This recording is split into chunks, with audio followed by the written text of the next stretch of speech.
പറയാൻ വേണ്ടി വിജയിക്കാൻ വേണ്ടി പ്രിയമുള്ള എൻ്റെ ഏറ്റവും അടുത്ത നമകരങ്ങളെ കഴിഞ്ഞ 15 വർഷമായി നമ്മൾ ഈ തെരുവിലിങ്ങനെ ഭക്ഷണം കൊടുക്കുകയാണ്. അപ്പൊ ഞാൻ പറയുന്നത്, നിങ്ങളുടെ എവിടെയാണെങ്കിലും വോട്ട് ചെയ്യാൻ വോട്ടുണ്ടെങ്കിൽ വോട്ട് ചെയ്യാൻ പറ്റും തെമ്പിയാണോ അവിടെ പോയി നിങ്ങൾക്ക് ഇഷ്ടമുള്ള സ്ഥാനാർത്ഥി വോട്ട് ചെയ്ത് നിങ്ങളുടെ സമ്മതിദാന അവകാശം രേഖപ്പെടുത്തണം. അത് പാഴാക്കരുത്. അതിന് നിങ്ങൾക്ക് പണമില്ലെങ്കിൽ പോലും എങ്ങനെയെങ്കിലും പൈസ ഉണ്ടാക്കി നിങ്ങളുടെ ഏത് പ്രദേശത്താണോ ആ പ്രദേശത്ത് പോയി നല്ല സ്ഥാനാർത്ഥിയെ തെരഞ്ഞെടുക്കണം.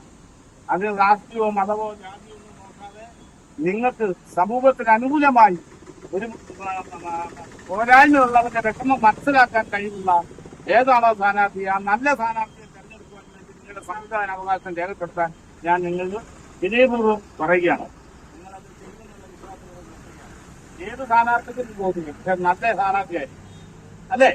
നമ്മുടെ സമൂഹത്തിൽ ഗുണമാകുന്ന ആളുകൾക്ക് വോട്ട് ചെയ്യണം.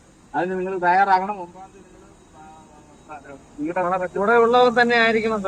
നമ്മളെ കൂടെ ഉള്ളവൻ തന്നെയായിരിക്കണം. നമ്മളെ സഹായിക്കുന്നവരായിരിക്കും, നമ്മളെ അകമറിച്ച് സ്നേഹിക്കുന്നവരായിരിക്കും. നമ്മുടെ പോരായ്മ പരിഹരിക്കാൻ നമുക്ക് വേദനിക്കുന്നവരെ അവർക്കും വേദനിക്കുന്ന സ്ഥാനാർത്ഥി ആയിരിക്കണം. അത് നിങ്ങൾ തെരഞ്ഞെടുക്കുക. അത് ഏത് രാഷ്ട്രീയ പാർട്ടിയിലോ ഏത് മതത്തിലോ ഏത് ജാതിയിലോ എന്ന് ഞാൻ പറയുന്നില്ല. അത് നല്ല സ്ഥാനാർത്ഥിയാണെങ്കിൽ ആ സ്ഥാനാർത്ഥിക്ക് നിങ്ങൾ വോട്ട് ചെയ്യണം മാത്രമാണ് എനിക്ക് പറയാനുള്ളത്.